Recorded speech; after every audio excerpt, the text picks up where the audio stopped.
Hello friends, तो आज हम बात करते हैं मैराथन यानी कि लंबी दौड़ की रेस के लिए किन किन चीज़ों का ध्यान रखना ज़रूरी है, उसकी तैयारी किस तरीके से होती है, उससे क्या क्या खतरे हो सकते हैं और कैसे सावधानी बरतें उन सारी चीज़ों के लिए।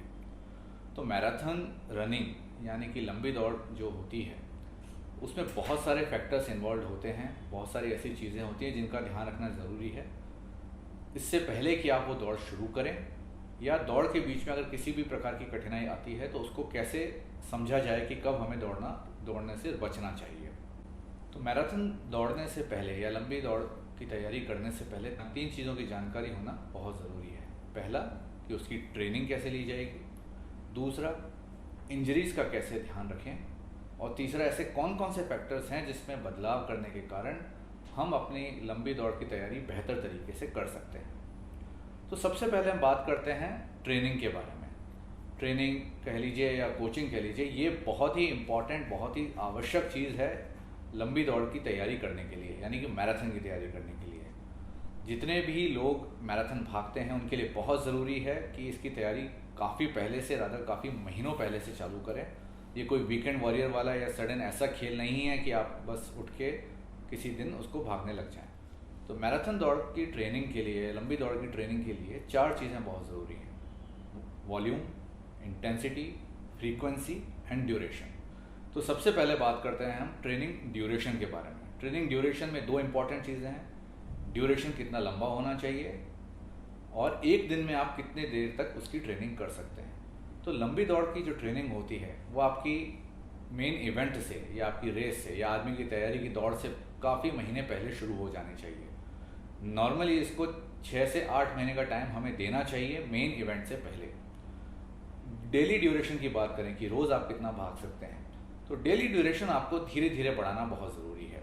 यदि आप मैराथन यानी फुल मैराथन की बात करें जिसमें आपको 42 किलोमीटर की दौड़ करनी है, तो उसके लिए आप शुरुआती दौर में 1 किलोमीटर से भागना चालू करें, जो हफ्ते से 10 दिन के अंदर आप धीरे धीरे 4 से 5 किलोमीटर पर ला सकते हैं। लेकिन ये शुरुआत आपकी 6 से 8 महीना पहले होना बहुत ज़रूरी है, ताकि आप मेन इवेंट या फिर मेन मैराथन से पहले इस लायक बन सकें कि 42 किलोमीटर की दौड़ आप पूरी कर सकें। दूसरा इंपॉर्टेंट फैक्टर है फ्रीक्वेंसी ऑफ ट्रेनिंग, कि ट्रेनिंग कितनी फ्रीक्वेंटली आपको करनी है, कि आपको रोज़ ट्रेनिंग करने की ज़रूरत है या आप हफ्ते में 1 दिन या 2 दिन की ट्रेनिंग से काम चला सकते हैं। तो इसमें सबसे ज़्यादा ज़रूरी जानना यह है कि ट्रेनिंग की फ्रीक्वेंसी रोज़ नहीं करनी है। आपके शरीर को आराम देना बहुत ज़रूरी है, इसलिए ट्रेनिंग की फ्रीक्वेंसी हफ्ते में 4 से 5 दिन रखें और उसके बाद 2 दिन कम से कम अपने शरीर को रिकवर करने का समय दीजिए।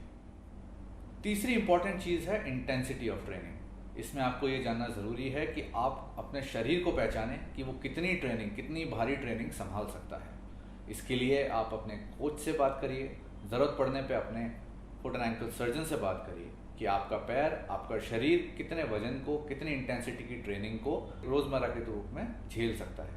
उस बात को समझने के बाद ही आप अपनी ट्रेनिंग की इंटेंसिटी बढ़ाइए।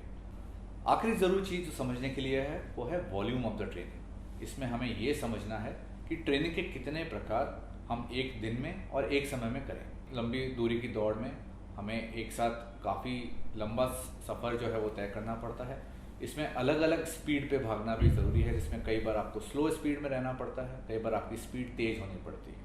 इसलिए ज़रूरी है कि आप धीरे धीरे अपने शरीर को इस बात से एडजस्ट होने का समय दें। एक ही दिन में सभी प्रकार की रेस करना शुरुआती दौर में ज़रूरी नहीं है। इसके लिए आप अपने कोच से बात करें, जो आपको ये समझाएंगे कि किस तरीके से आपकी गति को तेज़ या स्लो नियंत्रित करके आपको इस तरीके की ट्रेनिंग से गुजरना होगा।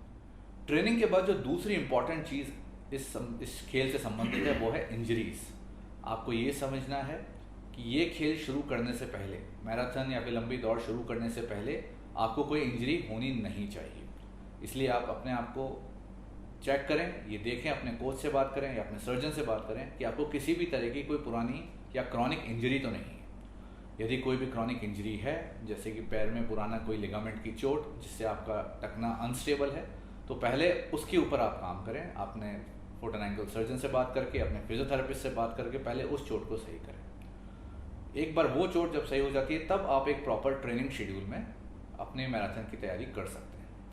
दूसरी चीज़ समझने की है वो है एक्यूट इंजरी, यानी कि ट्रेनिंग के दौरान या इवेंट के दौरान होने वाली चोट।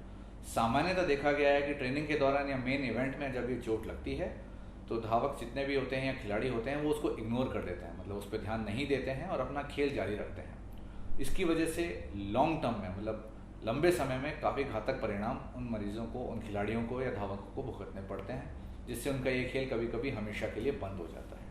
तो अपनी चोट को पहचानिए और उसके हिसाब से ही अपने खेल पर ध्यान दीजिए। और तीसरी एक और इम्पॉर्टेंट चीज़ हमें समझनी है इस लंबी दूरी के खेल के लिए कि क्या क्या ऐसी चीज़ें हैं जिन्हें अवॉइड करना, जिन्हें रोकना हमारे लिए ज़रूरी है। ये मॉडिफाइबल फैक्टर्स कहते हैं इनको, जैसे कि ओबेसिटी, जैसे कि स्मोकिंग, जैसे कि क्रॉनिक ड्रिंकिंग। इन सारी चीज़ों को अवॉइड करना बहुत ही आवश्यक है इससे पहले कि आप इस लंबी दूरी के खेल में, मैराथन में भाग लें। मैराथन भागने से संबंधित कोई भी क्वेश्चन आपके दिमाग में आता है तो नीचे दिए हुए कमेंट बॉक्स में उसको लिखें, हम जल्दी से जल्दी उसका आंसर देने की कोशिश करेंगे।